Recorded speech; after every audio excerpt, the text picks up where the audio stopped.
আসসালামু আলাইকুম দর্শক, এই গরমের জন্য পারফেক্ট একটি ডেজার্টের রেসিপি শেয়ার করব। আজকে আমি মিল্ক পুডিংয়ের দারুণ মজাদার একটি রেসিপি শেয়ার করব।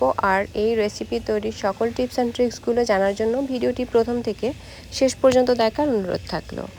আর প্রতিদিন নানান ধরনের রেসিপি পাওয়ার জন্য আমার পেজটি ফলো দিয়ে রাখার অনুরোধ থাকলো। প্রথমেই আমি আজকের এই পুডিংয়ের ভেতরে যে জেলিগুলো রয়েছে সেগুলোকে তৈরি করে নিব। এর জন্য আমি নিয়ে নিব ডাবের পানি 1 কাপ, পরিমাণ মতো চিনি দিয়ে দিব, যেহেতু ডাবের পানিতে মিষ্টি একটু কম থাকে। আর এখানে আমি 1 কাপ ডাবের পানির জন্য হাফ চা চামচ আগার আগার পাউডার ব্যবহার করব। আর এই সবগুলো উপকরণ কিন্তু ডাবের পানিটা একদম ঠান্ডা অবস্থায় ভালো করে মিশিয়ে নিয়ে তারপরে আমি চুলার জালটাকে অন করে দেব। এখন নেড়ে চেড়ে জাল করে নিব ঠিক 4-5 মিনিটের মতো। এর মধ্যে দেখবেন মিশ্রণটা কিছুটা ঘন হয়ে আসবে। এটাকে আমি একটি পাত্রে ঢেলে দিয়ে 40 মিনিটের মতো সেট করে তারপরে জেলিগুলোকে কেটে নিব। আর ওই একই প্যানে আমি নিয়ে নিব 3 কাপ তরল দুধ। আর এই দুধটা কিন্তু জাল করে নেওয়া ছিল। তারপরে নিয়ে নিব পরিমাণ মতো চিনি। আর এই পুডিংয়ের মধ্যে যে যেমন মিষ্টি খেতে ভালোবাসেন ওই অনুযায়ী চিনি ব্যবহার করতে হবে। আর 3 কাপ দুধের জন্য আমি ব্যবহার করব 1.5 চা চামচ আগার আগার পাউডার। প্রতি 1 কাপ দুধের জন্য হাফ চা চামচ আগার আগার পাউডার ব্যবহার করতে হবে। আর দিয়ে দিব আমি 3 টেবিল চামচের মতো গুঁড়ো দুধ। এতে করে আর অনেকক্ষণ ধরে জাল করে পুডিংটাকে এই দুধটাকে ঘন করে নেওয়ার কোনো প্রয়োজন হবে না।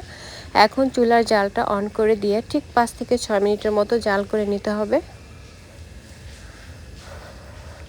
দুধ জাল করার সময় লক্ষ্য রাখতে হবে যাতে দুধ কোনোভাবেই পাতিল উপচে পড়ে না যায়।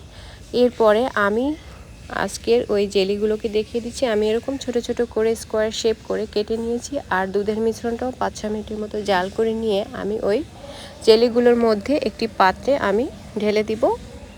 আর প্রথম দিকে 15 থেকে 20 মিনিটের মতো নরমাল তাপমাত্রায় রেখে ঠান্ডা করে তারপরে আমি এটাকে নরমাল ফ্রিজে রেখে দিব ঠিক 40 মিনিটের জন্য।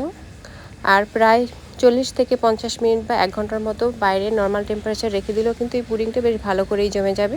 তো আমি ফ্রিজে রেখে দ্রুত ঠান্ডা করে জমিয়ে নিয়েছি। আর আমার পুডিংটা কিন্তু দেখুন রেডি হয়ে গেছে। এখন সাইড থেকে কিছুটা আলগা করে নিয়ে তারপরে আমি এটাকে আনমোল্ড করে নিব। আর দেখুন জাস্ট ওয়াও, কত সুন্দর করে আজকের এই পুডিংটা জমে গিয়েছে। এখন আমি এই পুডিংটাকে নিজের পছন্দ মতো শেপে তারপরে কেটে পরিবেশন করে নিব। আজকের এই মজাদার ডেজার্টের রেসিপি যদি ভালো লেগে থাকে আমার পেজটি ফলো দিয়ে রাখবেন, চ্যানেলটি সাবস্ক্রাইব করবেন এবং লাইক কমেন্ট ও শেয়ার করে আমার পেজের সঙ্গেই থাকবেন। সবাই অনেক